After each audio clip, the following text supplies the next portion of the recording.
Nyakwaronga jwanga chenro en mar pok opogore tadira mana ka nyinge wacho pok to opogore adiera. Okiny makawuono antiere Mama Grace Onyango Art Center mantiere county mano ma Kisumu. Toka nyakwaronga jwang ineno mwandu mopogore opogore mabende othedh kod chumbe mabende gi dho ngere waluongo ni metal sculptures. Mane pok mabende wadwaro timo okinyi makawuono antiere gi jala mosebedo kaloso mwandu mopogore opogore maridadi mabende sebedo kineno gi pok ma entiere godo. Medoro mar mondo mwang'e matut kanyakla kod mwandu mosebedo koloso. Arokni machiegni chenro en pok opogore kochako nyinge ng'ati jakanye. Richard Udiwuor ajasuba kapon ne gwasi. To Richard pok mane mintiere godo en ang'o mitimo? An ahero loso gik moko gi lweta, tijewa mag art gi ema ahero loso sana. Mane pok ma Nyasaye nomiya. Dong' nyisa ne nyakwaronga jwang nikech an ang'isogi ni metal sculpture samoro nyalo lere maloya. Kaka an jatij lwedo inyalo kao chuma tikete iloso kode gimoro ma ng'ato neno kendo neno ni gino nie mfano mar gimong'eyo.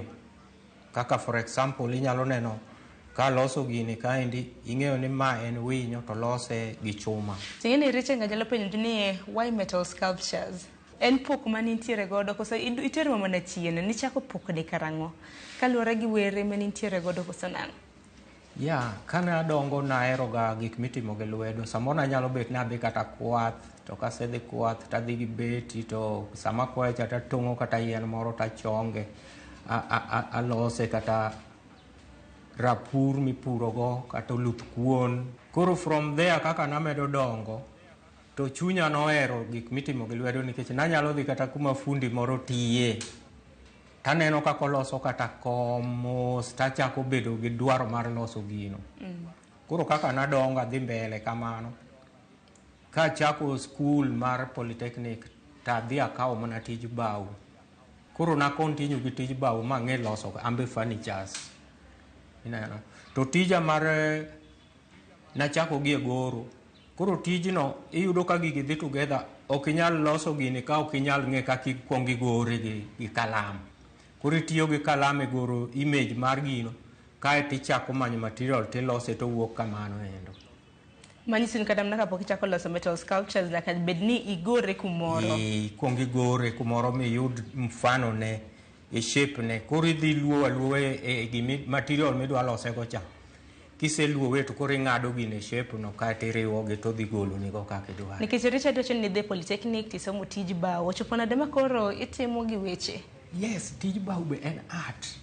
Ineno okonya kaka sani iyudo ni base mar gini the way ma frame go mano kikia udwak ok inyal timo. Koro en mana ni na switch e loso magi to udwak namna somo no be pod ahero nikech aloso gik ma kata ana wuon fundi ok nyal loso na kata tanda maninde kata mesa na atimo kenda. Koro an happy gi tija mana somo bende.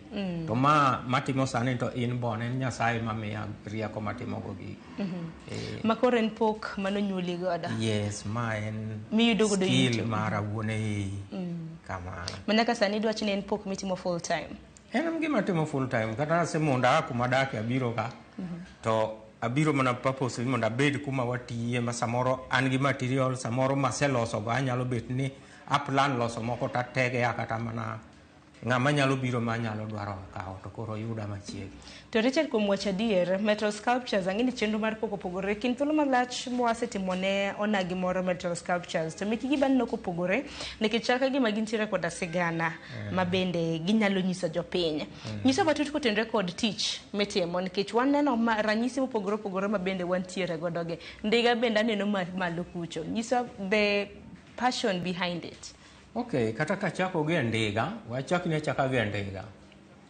Ndiga aloso ka anyiso ji kuma biashara mar boda no chakorego. En basic business ma ndigo wuon business ne no chakore gi Uganda. Mano higa mar 1992 machako ng'ego wach mar boda ka dak Malaba. Koro kaka ne piny sudo odonjo Kenya ka. Koro ka jowa bendo chako time ne giyuto go emomiyo gitime nyaka koro chopo kuma gintie sani. Koro an owuon kaka ja art pacha nodhi ni alos ndiga ni mondo anyisgo kata sirikandwa ni ndiga ma aloso ni tij boda boda ni okonyo jowa, to kendo the same time onyalo konyo uchumi mar piny Kenya ka. E yo mane? Boda boda mineno aloso kani, alose ndiga to sani ji nigi pikipiki ni. Mokwongo, generation masani madhi mbele, iyudo ni inyore mang'eny. Kagi ng'ato oseng'eyo wach mar riembo pikipiki to dhi e pikipiki ka ok ochako gi basic ma en boda boda mar ndiga, ineno. Koro natime mondo nyis jowa kata sirikandwa ni owinjore obed ni gi organize seminars ne young generation makama up madwaro konyruok e yor pesa, mondo gikwong ging'i gi ndiga, mondo ging'i gi miluongo ni road safety, mondo o avoid weche mag accident ma hapa na pale. Koro kosepuonj gi mano, ka ng'ato lony gi barabara koro dhi e pikipiki. Koro accident koyude to biro yude ayuda kaka ang'o yud ng'ama ni kata gi gari, but koro ken gima common hapa na pale. Another thing, aneno ni kaloso boda boda ni to obed expanded, sirikal odonjre mondo mi wayud kaka wanyalo yudo kata boda boda e piny Uganda kata ji 300, e piny Kenya ji 300, e piny Tanzania ji 300. Koro waloso gimiluongo ni East African Boda Boda Sacco e Kenya ka. Mamano kotimore to biro yudo ni jogi even 5 years ginyalo gero asset mo maduong' kabisa in Kenya ka, to sirikandwa nyalo yute gino, pinje ma jogo ae bende gimbe gini dhi benefit gi.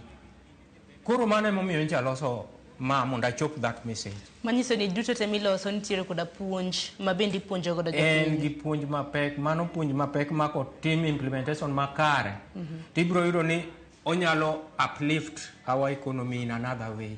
To kibedo piny tiwacho ni dabiro gi metal sculpture, ang'o mabiro e pachi mar mondo mi los mwandu gi? Okay, sama iparo timo gimoro, apa ni Nyasaye be medo medi paro. Koro iwacho ni atim gini, the way I chose to using them with the metal ni durability mar item maloso. Obed gima ok kethre kiny, obed gima kobedo gine to obudho, at least onyalo puonjo joma piny kanene. Ting'eni bathi kanyo bende wan gi gita, wan ga gi chenro moro ni ng'e jothumbe wa, obiro ga chieng' tich abich, chakre saa 2 nyaka saa 3 mar okinyi. Koro biro odiochieng' bang' pok opogore. Koro nikech ng'e jothumbe wa bende biro bang' pok opogore mondo chieng' tich abich. Taneno gita no, to king'iye gi wang' ma iye nyaka rom ga juwang', ok anena gita okadho ka. Akene gita ni to diwach nang'o? Erokamano. Ka chako ni wach mar gita ni, gita en instrument mar music. The main title mar gini momi alose en music. To kwa wuoyo kuom music, music en gima nochakore chon monyuol ji oyudo. Ji join mana on the way. To ng'amonge kuma music nochakore tik tik, mana kwa dok kende Biblia ni music no age piny kabisa kapok generation kata magwa gi ochopo. Koro ka wuoyo kuom music, music en gima ji ohero. Music near churches, music near schools, music ni everywhere. Koro music en gima ber, en gima kelo puonj maber, kendo music keto ji together. Koro mano emono miya I decide mondo alos this instrument, musical instrument, mondo aler go history mar music, especially kuma music koro nochako bede recorded. Ineno? Wayudo ni in history, wan gi gimiluongo ni machinery ma wasungu nobiro, technology mobiro mano chon ni wera lively, to ji miel or ji winjo wende mag kata puonj mag kata church nini. Koro sani music wasungu nokete modhi obedo e machinery. Koro en gi kako bedo recorded, machine nyalo wer kacha to unulingu winjo, koro ken dhano live. Inano? Kuro mano no medo value kabisa e music. Momio, the first music machinery mane giloso niluongo ni gramophone.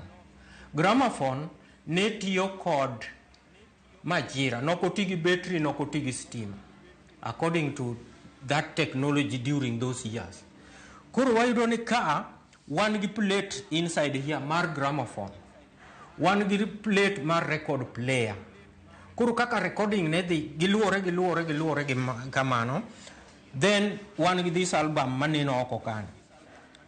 Koro from there technology medo dongo, ji ng'iewo radios, wayudo ni later odonjo e radio cassette, ma cassette mar radio ni ne mako information, o record music the same time onyalo mako gimoro kaka koro wawuoyo ni to record mano technology sudo.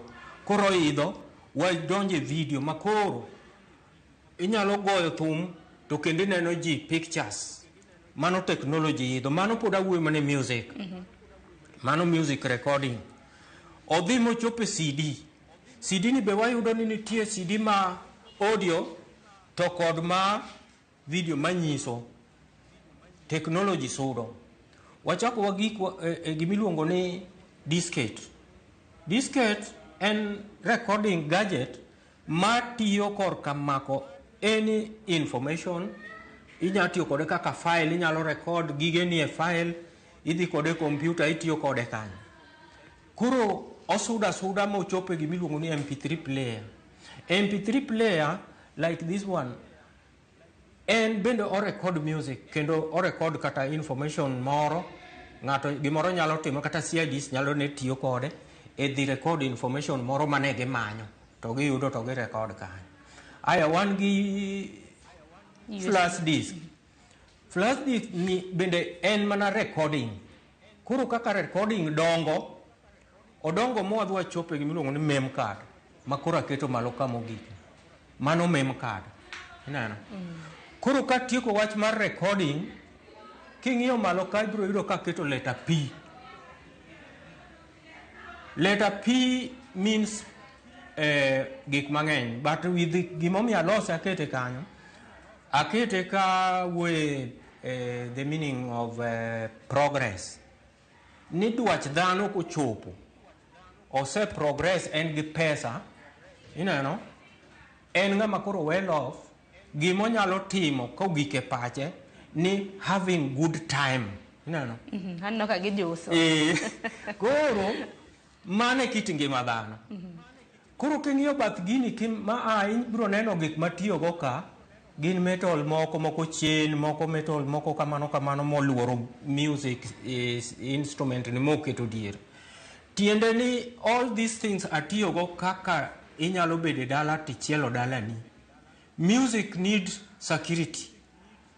Nikech jowa mang'eny ma musicians oseyuagore mang'eny kaka gi neno lal mang'eny.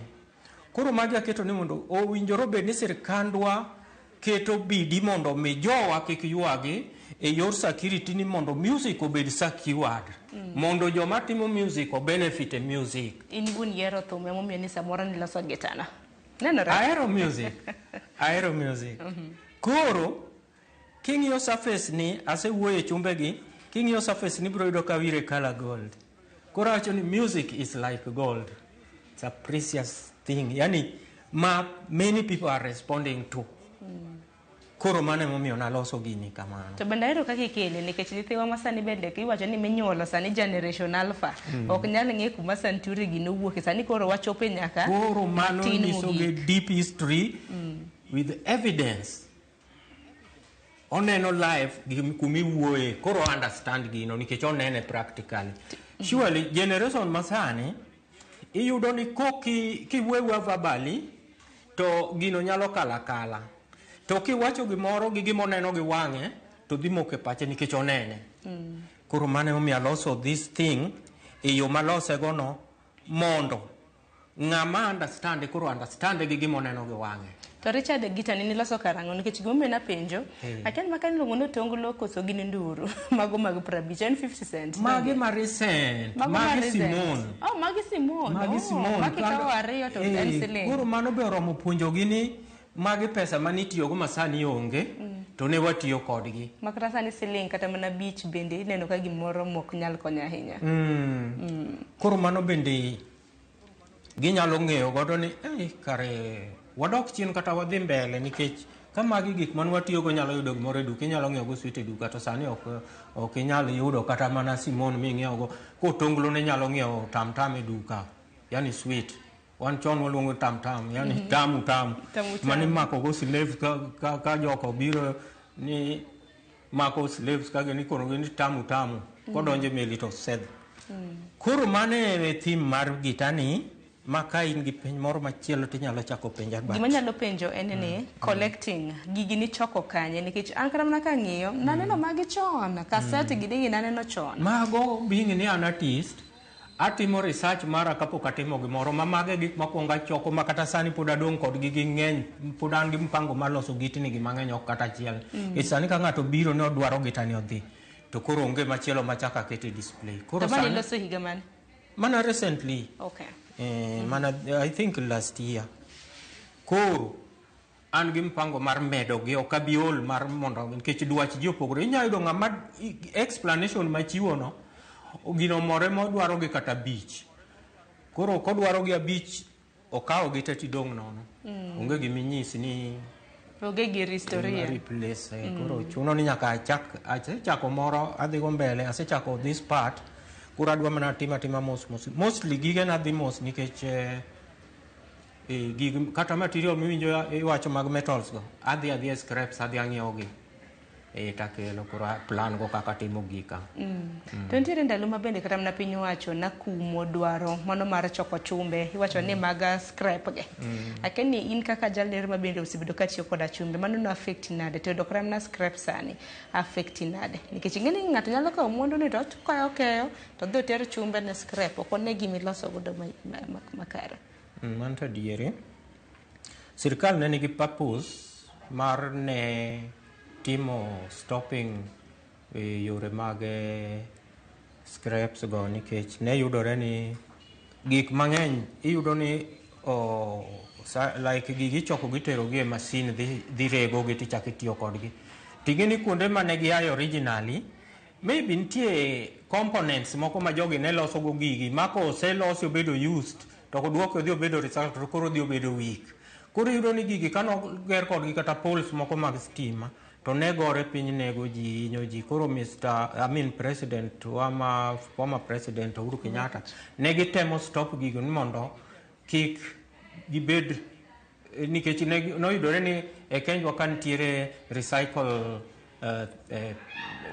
materials yani mang'eny mitiyogo gidwoko gi masin dhi rego gi to ichako gine. Koro yudo ka original bedo gi teko maloyo recycle. Koro ne gise compare magine ni gigo nyalo kelo damage, koro miyo ne gi stop gi. Koro by this time round ok anyal ng'eyo gimomiyo pod odhi mbele, to wan koro konyowa nikech wan gik mathindo mwaloso ok gin gik madongo manyalo nego ji machalo kaka poles mag stima. Wan waloso gima kelo puonj moro matin kaka koro ineno mane en onge gima nyalo kethe yo mayot. To chumbe tindi igolo kanye nikech thothne dogani no kitiyo gi metal sculptures. Ema wacho kuma wagolo gieno wagolo gi Kibuye e kama wang'iewo gi. Ne gise square weche mang'eny go koro ne giduogo e business kawaida. To gina ched nade mage bende Richard okadhe kaka jal ma osebedo ka nigi pok mago mag loso metal sculptures. Gima wakale en mana finance issues nikech mondo idhi yud gino chuno ni nyaka imanye, to kiseyude to ok tek but chuno ni nyaka ing'iewe. Koro samoro kata miseloso gi pok iyudo buyers to ifeel ni nyaka ilos gimoro sechopo e pachi mok idwa nokal tiyudo kionge pesa, koro mano is a challenge. To bende kopogore gi mano niseloso wach gita, niloso wach ndega kata mana jomoko bende luonge ni ngware. Koro waloso ne mantiere nyimwane. Ananeno ndege. Jomoko luonge ni winyo. Nyalo mana nyisogi matut. Mata temo loso wetland environment kuonde machalo kaka wan wadak e Lake Region ka. Ibiro yudo ni ng'ato obedo ni o decide ni odwa loso gire moro kaka project ne moro, oloso fish pond kaka ka, mano is a pond. Koro this gini age ne around the fish pond ine. Koro kise attend fish pond ibiro neno these vegetations, those water lily. koro nyiso ni rech nie bwo pigno, tortoise be ineno kowuok e pigno. Gin gik mohero kuonde mantie chemi, yani kuonde mang'ich ng'ich. Koro yudo ni ng'ano kano oseketo fish pond neno kanyo, to nitie samoro ma Nyasaye oro ni konyruok e yo machielo mikia. Like ka koro iloso fish pond, ikete kanyo, samoro iatende mana after a week, samoro dhi oyugno. Tibiro yudo ka Nyasaye oro kata winyo machalo kaka koro ma en heron. Heron especially en winyo machamo mana thuol. Mane favorite food kata kado ng'ino kama thuol. Koro yudo ka Nyasaye nyalo oro gimoro makonyi nikech thuol en gima is against life mother, no? Inyalo dhi kanyo to ni kia ni en kanyo to negi. To idhi kanyo purposely for project ni mano teri kanyo. Koro yudo ka winy gi obiro to gisefwenyo ni kanyo thuol nitie kae to odhi ochamo dongo okonyo ngima ng'at cha. Mano e gima miyo gino bende alose en kanyo. Taro kaka ilose nikech aneno ka nyaka gi lum. Nyaka gi lum miloso ne maber. En go kela moko ba neno kuonde go. Mago gik mabede swampy places kuonde machalo fish ponds go bedo gi gik makamago. Koro I indicate gimoro ka gimoro giko. Ngini art you need to be creative. Wachalo kaka Nyasaye mano loso piny to keto gode, oketo nembe, oketo yiende, oketo kite. Koro wan artist wambe wadhi e line no. Koro ineno ka keto mano mondo okonji ni gini loso gima kama. Tiwacho ni art bende nego bed ni nyiso sigana mondo kaka iwacho no. Aneno dede. Okay. Mantoki. Mantokwa ne. Naloso 2019. To nalose before the disaster. Kana lose 2019 was the last show in Kisumu. Natere show to by that time natere show ne nokene yen naloso cabinet maduong' kama nakete. Koro this cabinet the ground naketo puodho mana kete gik ma gigi ne chamo to gi home moro mar ng'ato. Nakuonga kete that way. Koro kana kete kamano kana tere show kana explain showing any en kuminyise gik pur to magi are challenges ma jopur yudo. Koro natemo nyiso ji ni giminena timo ni owinjore mondo mi ka gigi appear abruptly sirkandwa okaw action against it mondo mi okony our farmers nikech farming activities contribute a lot to our economy. Koro kik weya jopur yuda problem mondo sirkal otim nade okonygi. Koro mane gima natemo explain. And secondly, king'iyo gini ibiro yudo ni atiyo gi slipper soles. Slipper soles gin gik mana rogota taluoko gi maler ta achongo gi taloko gi dede gi mondo mi achop that message. And by doing that ing'eni mana I save environment in another way. And the time I explain awuoye gini I educate people about gimaloso mano be under education. Koro miyo gini ne en gima nigi meaning mabor. Manyiso ni nilose kapok nwayudo invasion mago mag locust. Nikech ng'eni bang'e to waneno ka locust dede madongo kochako biro. Obiro a year later nikech atime 2019 to dede obiro 2020. Koro mane explanation mana golo kanyiso ji ni kik sirkal weya jowa ma jopuro hinyre nyaka gi chip in mondo gikony gi e yorno nikech even on the side of food security ing'iyo mana wang' jopur dong. Sani wawuoyo ka lunch romo dong idhi chiemo gi mane pur. Koro that message was important. To dedego baneno bende kaka ikete gichamo yien no magitieko.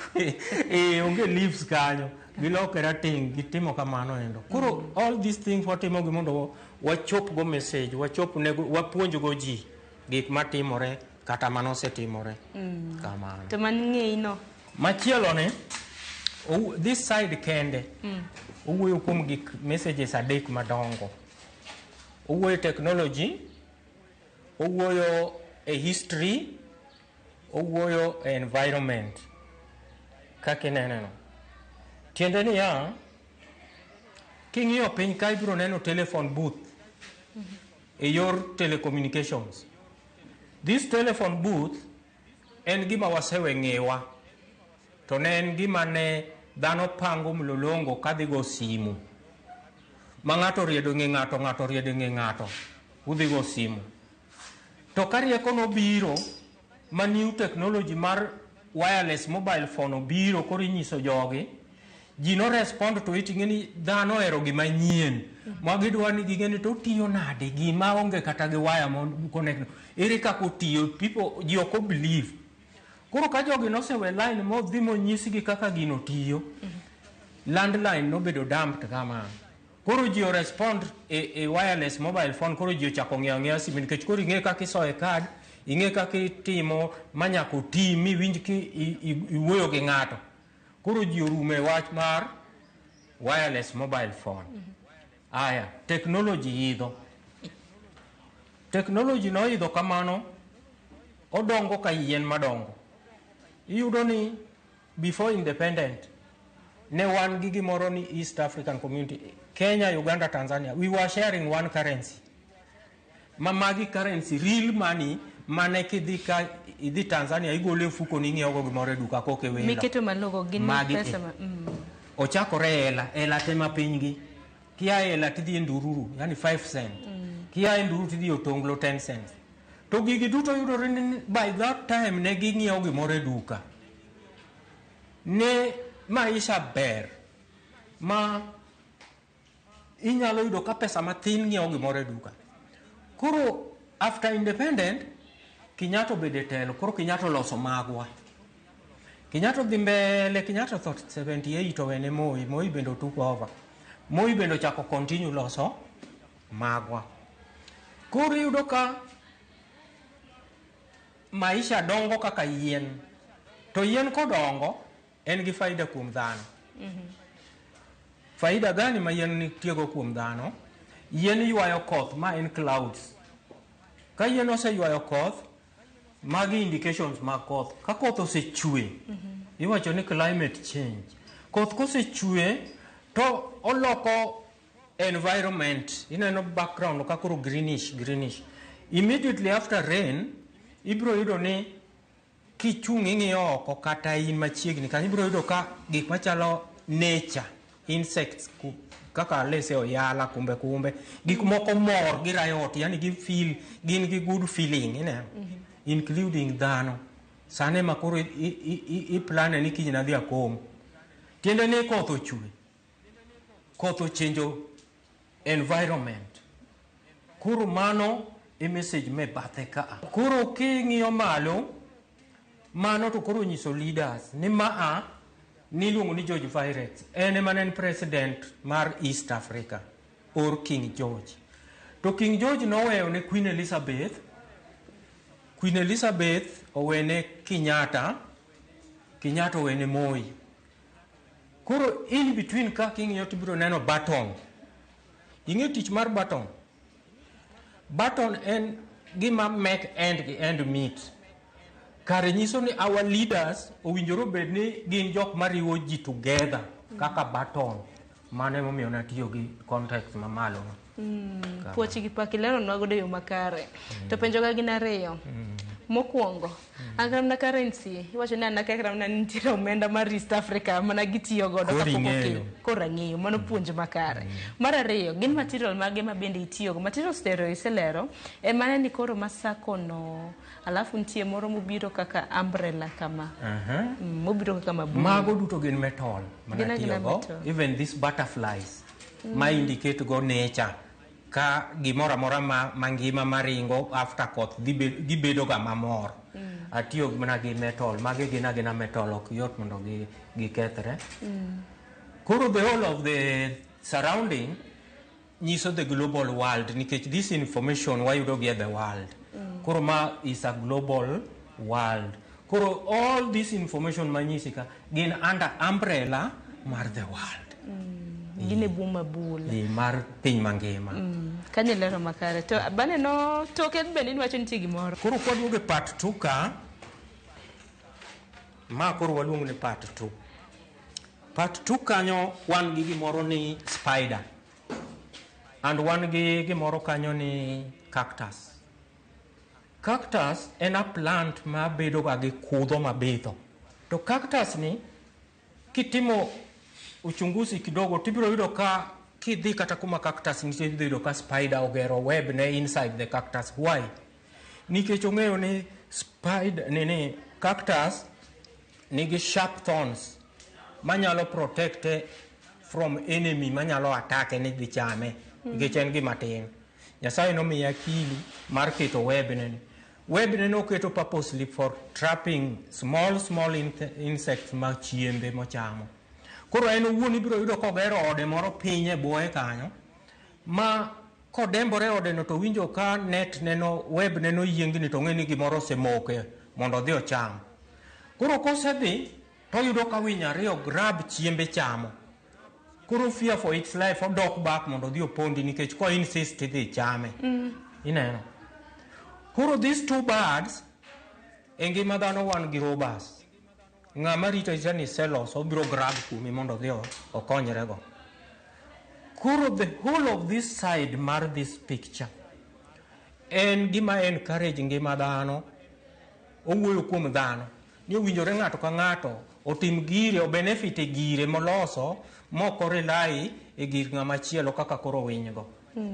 O encourage working hard to achieve what you want. To paro mane manintiere godo kocha cha ni seleronwa kaka evolution kaka ngima chal to koni bende enena gik maloso ngima ere kaka ne koro nikete obede gimoro achiel. Yes, donge koro nyaka kaka ng'ama artist you think critically. You have to think deeply to give out the full information about gimiloso. Koro mane momiyo natimo mani keche this cactus obviously kiwuotho ibiro yudo ka timo uchunguzi ibiro yudo ka nitie web mare to winyo biro yudo ka chiemb mbui no moko e web ma en small insect to chamo mochako keth kata gino. Koro mbui yang duogo timo mana repair kendo enena gi bidi ne mondo mi at least oyud gima okonyorego.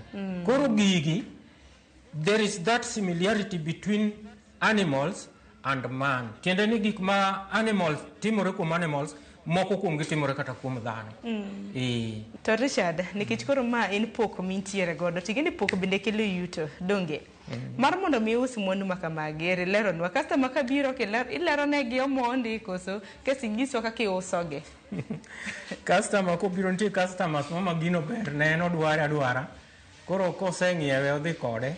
Kose ginene samoro ko penji kata nini tiende nango joma riek kata lese bias moko moero art oseng'ega ni art nigi gimotemo puonjo like recently nwauso ndigni moko ka ne kagi seng'iewo to ne giduogo back magi penja ni what can you tell us about these bikes. Koro na explain negi nobedo negi maber magi kawo magi dhego. To customers magi gin ng'agene ngata nyalo biro afure na or japiny nyalo gina aseuso negi jok ma kuonde gi kata jo oko. Richard en puonje achal ka gima ntiere history class acha pa ni pak puoch gi pak emane sir bende iseyudo ingene sirikal county ma Kisumu nikech ntiere Kisumu bende gisebedo ka gima ko badu jok ma ntiere creative industry. Podi kabisa pokaneno ma igni ma sebet katimo kata koro piece work na maduong project na man go masani asetieko godo 13 years onge ng'ama no se contribute na kata a single cent. Koro I struggle kode mana sama yudo pesa na mama tina dia kawo go material askumae kuma gike kode gono tawe nyaka kenda chaka yude omiyo kawo all those years, otherwise oken gima ne nyalo kawo years go but na sechiworane ni mondo atime mondo anyis jopiny gima atimo. To market yourself na de mar mondo mi ng'ato ng'eni Richard ntiere kama Magres Onyango at gallery. Jomoko nitie ma through kaka sani joma ng'eny mabiro ka because of neno wae mtandao samoro gineno gimoro kipost koro miyo ng'ato nyalo biro ma find out mondo ng'endo itimo gini e yo mane. Benin thuolo mar yango negi samoro nengo samoro te customers gi mang'i kata mang'eny ma digom kata na ng'eyo nengo mag mwandu miloso. Gin gik manigi bei mopogore opogore. Koro kaka let's say those ndigni mana nyisigo, ndiga achiel uso 3,500.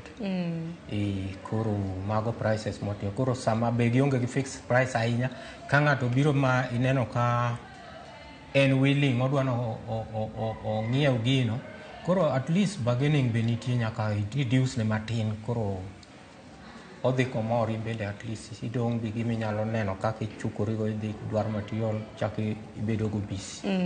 Koro thothne en mana negotiating. To gitani gitani nolomba gitani iwacho beche.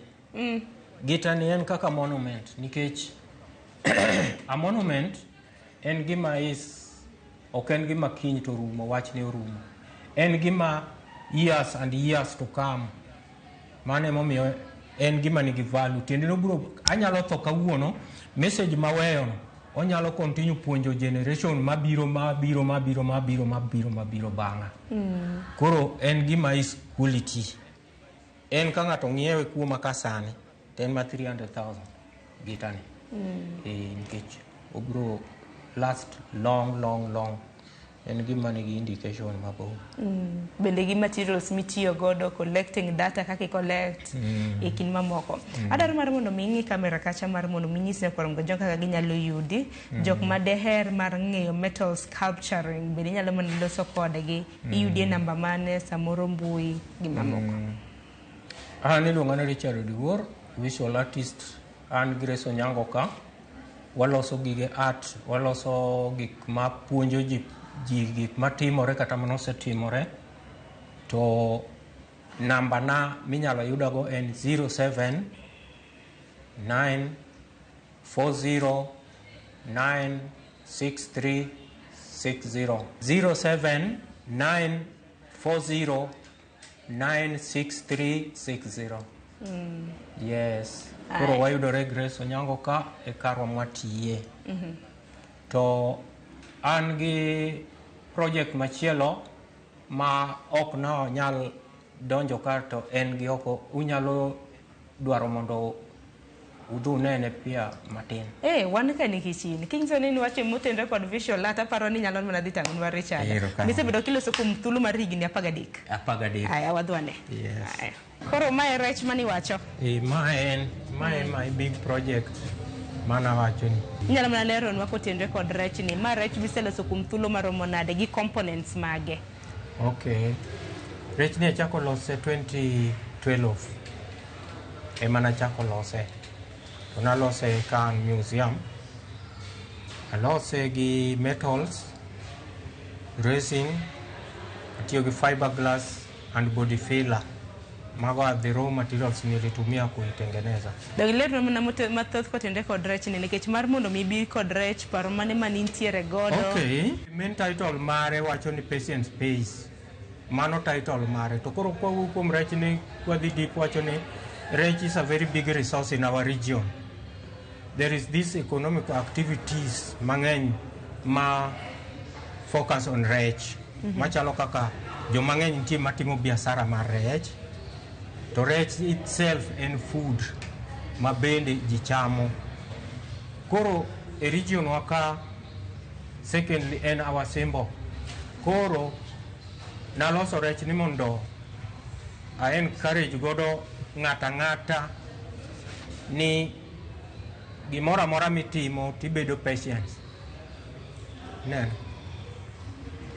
Omiyo jalupo en ng'ama very patient. Jalupo nyalo chiewo gokinyi kodhi e nam lupo, to ang' oduogo without gimoro. Kendo kidhi lupo chalo dwaro, ok nyal promise ni kidhi nam tang' ni duog gi rech. Koro jalupo ok nyal promise. Tinyalo yudo ka kinda ma en go, ochiewo to dhi tang' oduogo, samoro oduogo gi mathindo ma ok enough. Kiny ka piny ru kendo chako doka. Kiny ka piny ru kendo chako. Koro eventually, even days are not the same. Chieng' moro Nyasaye mi the biggest because of kinda mari ma pile cha. Mane momiyo aloso rech ne ka I encourage go ji moro itiyo ka in patient e gimitimo. Rech ni naneno ka nitiere koda scales, dibed ni en bende olose gi metal, kes baneno gik moko machal ka orange kamano manjano. Gik maloso go rech ni mo indicate scales gi magi gin bottle tops, gin wi chupa mar soda mar kongo. Peke. Peke. Ema loso godo scales mare mondo mi onenre rech ka ng'ama nenre ni ma rech. Okay, kiwuoyo kuom magi gin gik miluongo gi kisungu ni egg spots. Egg spot gin gik ma bede fin mar rech machien kaendi. Gin gi tich gi. Tiende ni rech minena loso ni kare en rech ma male, it is male fish. Emomiyo en gi gigi. Koro gimomiyo en gi gigi ni male fish sama female need fertilization obro cheso gi gigi. After erection to obiro ka en gi eggs ka oketo gi machiegni to ng'amo dhoge to oketo gi karibu gi kama nitie male organ mar male fish to osprey sperms e eggs go, then oswallow gi gidonjo. Ka gisedonjo to gibedo heated gi ei to gi hatch. Koro sama gi hatch ne odhi kuma pi okue, pi kuma onge waves to ng'ogo gi. Koro ng'ogo gi ka gisebet nyithindo matindo. Koro sama ng'ogo gi kanyo no en wuok dhi manyo chiemo to dichuo go security luorore kama pi okue ma onge waves luorore. Koro koseduogo to ng'ogo ne gi chiemo to gichamo to ka giol gi kanyo to gichako ong'amo dhoge to gidonjo to gidhi kuma chielo. Mana kamano Richard, mano kor selero negi adwa ni watiek chenro mar pok opogore kinyiso gimomiyo nosekawi thuolo mar higni 13 kiloso rech ma kama tiganu tieke kin thuolo maromo nade? Rech nalose purposely mar puonjo kode ji kaka iwinja wacho no mondo ging'e gima en to gi encourage dhano e gimotimo machalo kaka message manyisi mar patient face no. Gimoro amora ma ng'ato timo winjoro bed patient e konyalo faulo e yo makare. Kwatieko koro wachni mogik debe dang'? An wachna mogik nyalo bet ni e kinde ma wantie ni sani wan gi generation ma piny iyudo jomoko ohero mana tich matimo no, jomoko bende ohero encourage ni tich ma ng'ato timo gi lwete you can't go wrong. Kata budho to ibiro yudo ni better late than never to nyaka yud gima ni gombo yudo cha. Koro ng'ama nigi intention kata nigi interest e loso gik moko to wa encourage ni bia ka wapuonje nyithindo ma dwaro ng'eyo tijwa mwatiyo no wapuonjo gi apuonja. Erokamano ahinya Richard, puonj makare ma bende isomo ne nyikwa Ramogi kanyakla kod an nikech an bende apuonjora. Wacho ni chenro mar okinyi ma kawuono bende apuonjora weche achiel ariyo adek kotenore kod metal mano sculptures. Erokamano ahinya kuom nyiso puonj makare. Thank you. Erokamano ahinya. Ne nyikwa Ramogi gi kanyo bende makelo e giko mar chenro mar pok opogore. Mana ka pile en pok mwasumoni mar mondo mi bed koda riekni mopogore opogore. Waloso kanyo gi Richard ma bende osebedo ka loso iwacho ni visual arts mago kotiyo koda metal sculptures. Achiel kuom gi en ma bedo nyisa ni en higa mar 13 ka bende odhi nyime gi loso rech maket kod ma to kilo bende nonyisa kanyo ni kilo en adicha? Kilo pod ok anyal wacho nikech pod en gima ne timbe. Mana kamano wacho kanyo ni kilo pod ok onyal yango nikech it's still work in progress. Koko mano rituru masani warad kendo e chenro mar pok opogore juma mabiro chakre saa 2:30 nyaka saa 3 mar okinyi. Chenro makama akelo ni chieng' tich ang'wen mar juma ka juma. Nyinga Sharon Ong'aw, rituru masani.